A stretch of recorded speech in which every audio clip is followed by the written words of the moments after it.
សូមគោរពអ្នកស្រីនាយិការរងសុសុភត្រាវតីគណៈកម្មការលោកគ្រូអ្នកគ្រូនិងអាណាព្យាបាលទាំងអស់ជាទីគោរពខ្ញុំបាទឈ្មោះខាតុលាជាសិស្សថ្នាក់ទី5ក2នៃសាលារៀននៅវេសាខាទី1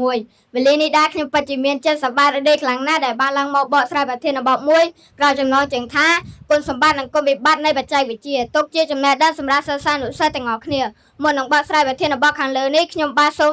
បង្ហាញចំណុចសំខាន់ដូចខាងក្រោម1វិស័យទំនាក់ទំនងនិងសង្គម2វិស័យអប់រំនិងការស្រាវជ្រាវ3វិស័យសេដ្ឋកិច្ចនិងការងារ4សុខភាពនិងរបៀបរស់នៅដូចនេះខ្ញុំបាទសូមបកស្រាយចំណុចសំខាន់នីមួយៗដូចតទៅ1វិស័យទំនាក់ទំនងនិងសង្គមគុណសម្បត្តិភ្ជាប់ទំនាក់ទំនងលឿនអាចនិយាយគ្នាឃើញមុខគ្នាឆ្លងទ្វីបភ្លាមតាម Messenger ឬ Telegram ពង្រីកបណ្ដាញសង្គមងាយស្រួលរកមិត្តភ័ក្តិដៃគូចំនួននិងចែករំលែកព័ត៌មានទៅកាន់មនុស្សជាច្រើនគុណវិបត្តិកាត់បន្ថយការជួបផ្ទាល់មនុស្សជាច្រើនជជែកគ្នាតាមអនឡាញច្រើនជាងជួបផ្ទាល់ធ្វើឲ្យមានភាពរុញរាក្នុងសង្គមពិតព័ត៌មានមិនពិតព័ត៌មានបោកប្រាស់និងការវាយប្រហារគ្នាតាមបណ្ដាញសង្គមរីករាលដាលលឿន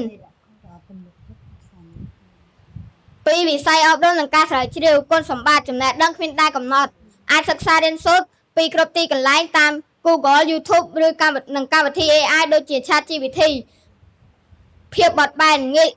មានវគ្គសិក្សាតាមអនឡាញប្រឡងពីចម្ងាយជួយសន្សំសំចៃពេលវេលានិងថវិកាធ្វើដំណើរគុណវិបត្តិការរំខានអារម្មណ៍សិស្សនិស្សិតងាយនឹងលង់លក់ជាមួយហ្គេមនិងវីដេអូកម្សាន្តពេលកំពុងរៀន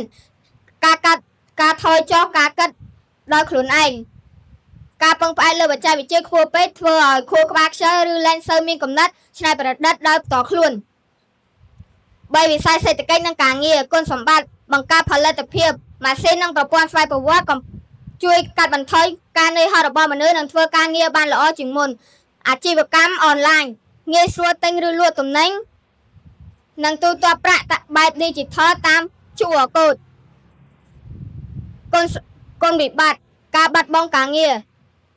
ម៉ាស៊ីននិងរ៉ូបូតកំពុងដណ្ដើមការងាររបស់មនុស្ស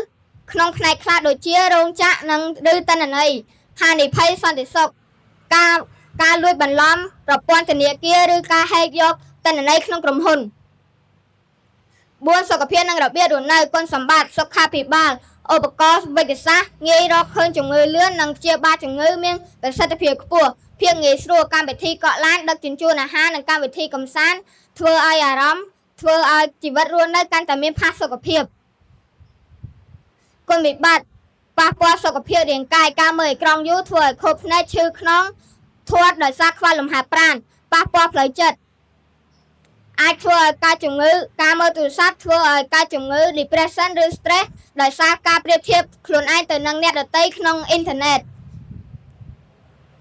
ជារួមមកបច្ចេកវិទ្យាដូចជាកំបិតមុខពីរដែលផ្ដល់ទាំងផលវិជ្ជមាននិងអវិជ្ជមានដល់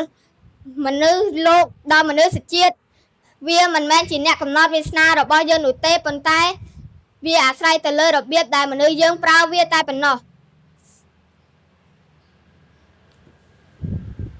ជាចុងក្រោយខ្ញុំបាទសូមអរគុណអ្នកស្រីនាយិការងស៊ុនសុភត្រាវតីគណៈកម្មការលោកគ្រូអ្នកគ្រូនិងអាណាព្យាបាលទាំងអស់ដែលចំណាយពេលវេលាស្ដាប់ខ្ញុំបកស្រាយតាំងពីដើមរហូតដល់ចប់សូមអរគុណចាអរគុណ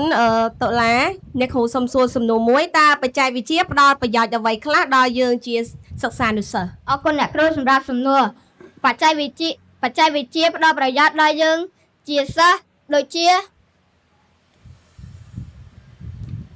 អាចសិក្សារៀនសូត្រពីគ្រប់ទីកន្លែងនិងជួយសន្សំសំចៃពេលវេលានិងថវិកាចាអរគុណសម្រាប់ចម្លើយ